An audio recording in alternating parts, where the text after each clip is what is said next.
มาอีสุงค่ะวันมันก็มาเลยด้วยในนาเนี่ยค่ะนะครับมาเลยด้วยในนาค่ะพี่น้องเขาในแต่ไทยมั่วเจ้าค่ะหนูไปซ้อมไว้ค่ะหนูไปเหตุการณ์มันใหญ่ก็ซ้อมไว้ค่ะทาง2-3มันซ้อมไว้ค่ะเนาะมาไปเรียนซ้อมในนาค่ะมาค่ะ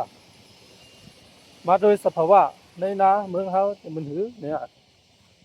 นี่ค่ะตีก็ได้อ่อนได้อีกเนาะบ่มอไปได้ประหลาดลมค่ะแล้วอย่าประหลาดลมค่ะนะที่อ่อนได้อีกนั่นแหละนะครับ ตั้งไปบ่มไปได้ค่ะบ่มไปได้บาลาลุ่มค่ะอ้อเนี่ย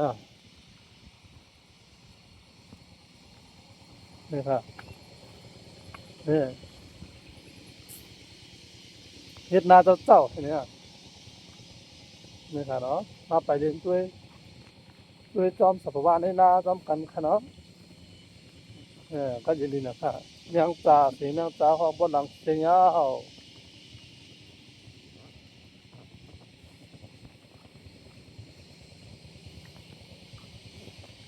เสียงเมียงจ่าของนาวันนำค่ะพี่น้องเขามาขาไปเก็บผักกุดจอมเขาก็มาหรือจอมในนาเดี๋ยวด้วยสัพพะในนาก็ไม่เก็บผักกุดเห็นนะครับเก็บผักกุดยอดมืออับเนี่ยครับมืออับมือจอกอะไรก็เอาพิษตามหมอนเห็นเนี่ย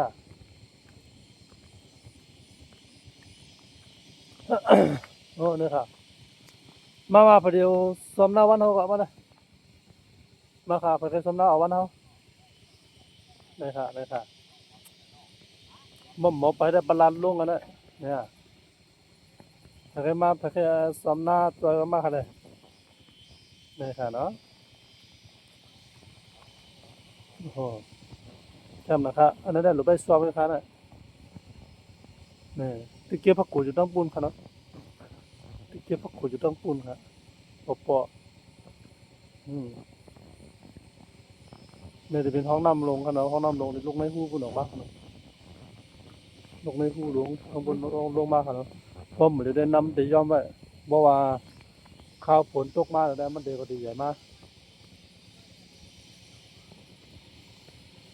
เหลือด้วยค่ะเหลือด้วยในนาเหลือด้วยสภาวะในนาค่ะอยู่ในเมืองหลวงก็ติไม่ไว้ข้างนอกประมาณเหลือด้วยในนาตรงนาพองกันเนาะได้มาด้วยบนเฮ็ดนาบนหือเนี่ยนะครับบ่มาอยู่เมืองก็ได้บ่เฮ็ดนาได้อยู่ไรคะนะไอ้เนี่ย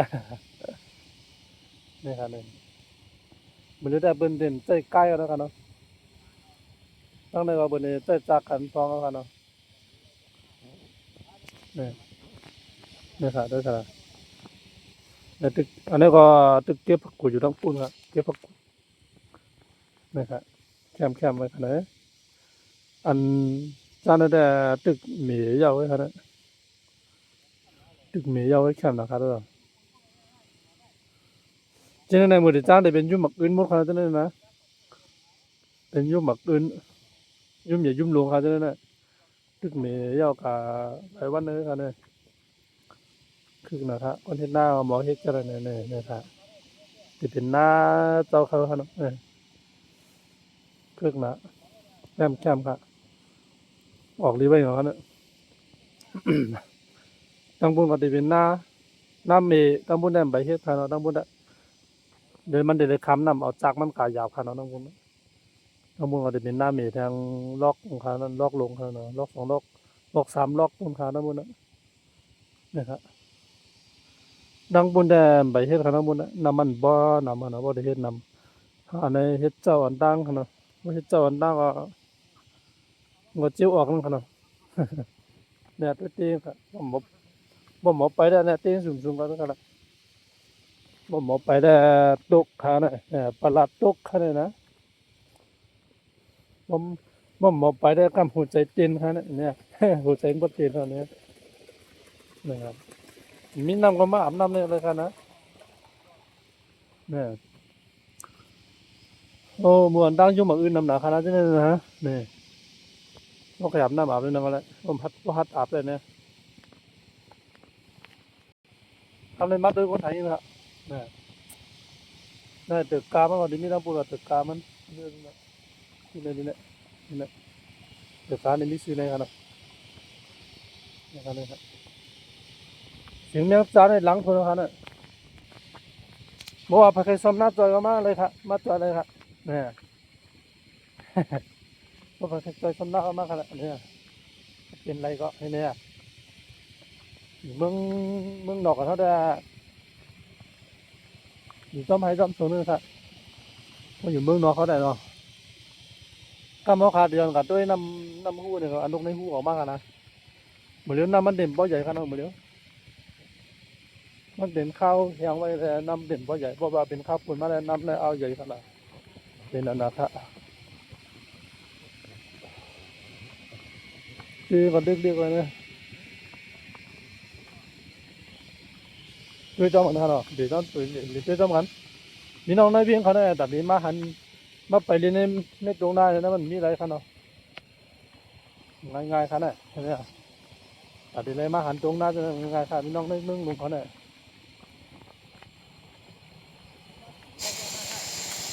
น้อยค่ะนี่ขนาดนี่ปลาถุงหัวอะไรเป็นเพราะว่า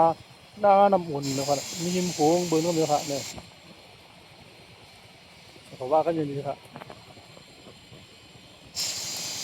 เนี่ยข้าวขาดที่ลงกับน้ำบุญขนาดนั้นนะลงกับด้วยน้ำบุญอ่ะลงกับ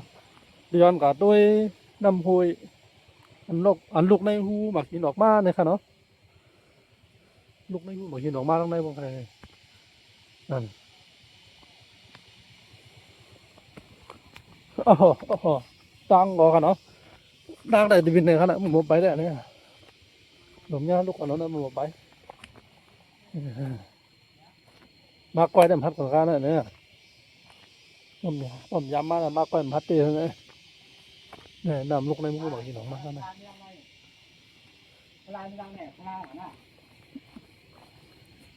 หาทางไหนไม่ถูกว่าหาทางไหนบุญ มีพลา ก็ขอมาดักชอบดักเฉยได้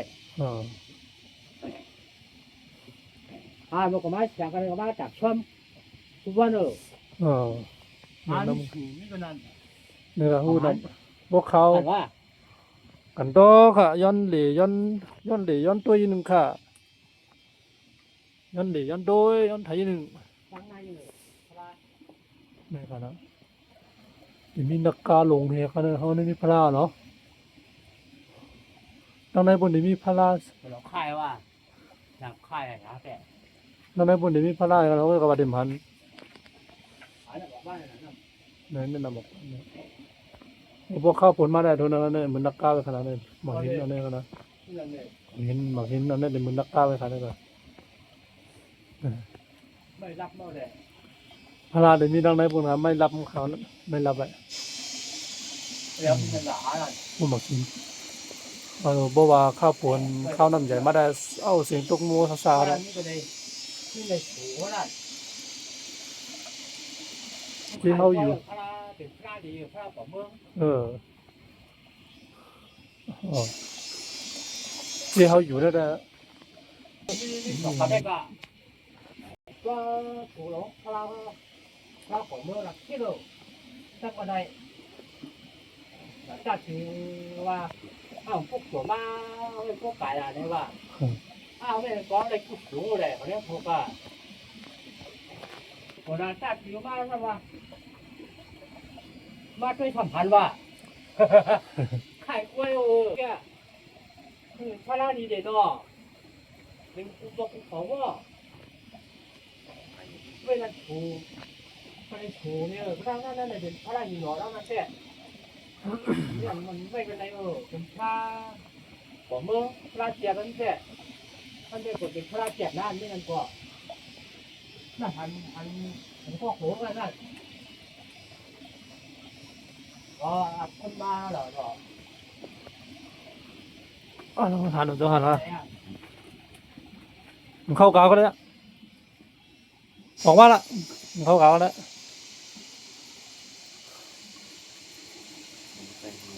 พายเอาไว้เราพายเอา บอกว่าข้าวผลมาได้ดิเนี่ย พ มาอยู่ไรอันนี้นะประมาณไรวะนำตกมาเดี๋ยวนะนำดึกก็ดึกของเขาแล้วเนาะนะครับผู้นำอุ่นเนี่ยเขาเนี่ยไม่เอาเขา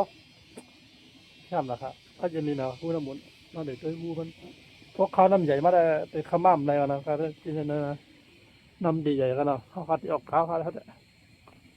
ก่อนก็กดเข้าที่ประกันเลย เนี่ยเมื่อกี้พักกูเนี่ยมาแล้วเนี่ยเดี๋ยวพักกูจะออกเมื่อคืนเนี่ยมาเดี๋ยวด้วยถึงหูนำออกมาในสภาวะมันออกมาก้อยขนาดมันมาเดี๋ยวด้วยนะกำพันขนาดอาจารย์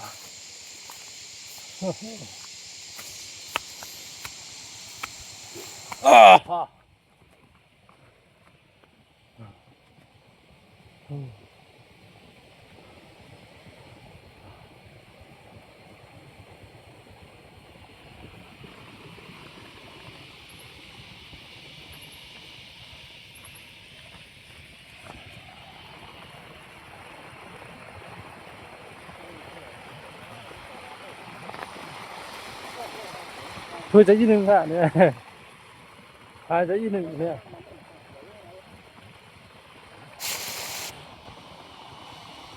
ในขนาดมาแบบชมนาต้มเอาก่อนยืนเรียกยังไงยืนเรียกก็เรียกป้อมหมอไปนะอย่าไปใครฮัดมาอย่าไปมาไปจอมเอาขนาด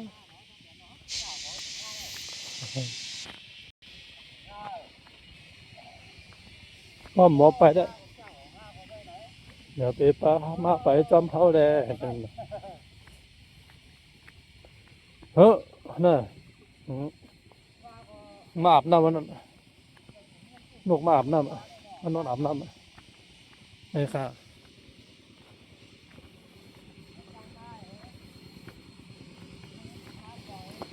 ไหลย่อยคอนั่นน่ะทุ่งเขา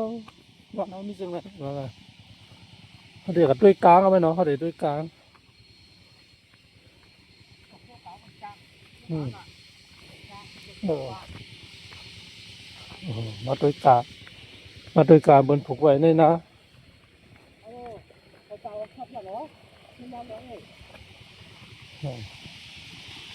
ด้วยกลางในขณะห้องมึงอ่อนกายาวๆนี่ครับโลกาไม่ได้เป็นข้าวเจ้านะครับวะนะแต่ที่ชวมเจ้าเนี่ยขนาดชวมเจ้าเนี่ยในลองได้ทำลุงนะนะครับเลิกครึ่งแล้วครับก็จะนี้มาครับพี่น้องมึงลุงเขาก็ใครไปเดี๋ยวด้วยซ้อมสักว่าในหน้าเขาเขาเนาะเนี่ยมาเก็บปลาพักกูเลยทำก็เขาเดี๋ยวบอกขึ้นมือครับนี่ครับกลางอ่ะบ่วัดอะไรผมเรียกครับบ่วัดอะไรทั้ง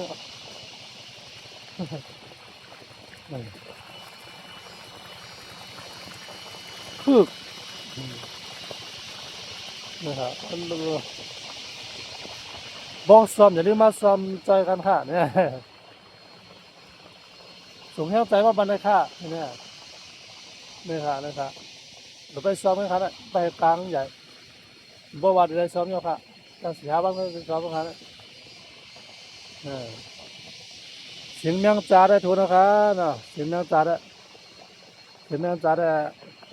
หลังวันหลังเนี่ยเสียงก้นร้านได้ดึงยินหัวขนาด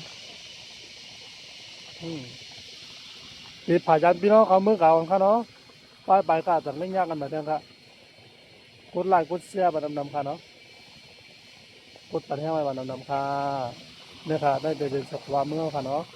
ยินชมขอบใจพี่น้องของเขามาด้วยกูก็ค่ะเนาะขอบใจอย่าน้ำกูก็โกนมันติดมาด้วยให้สุดค่ะเนาะมาสุดค่ะอยู่ในกินวางข้าเย็นศึกษานี่ก็ค่ะเนาะบ๊ายบาย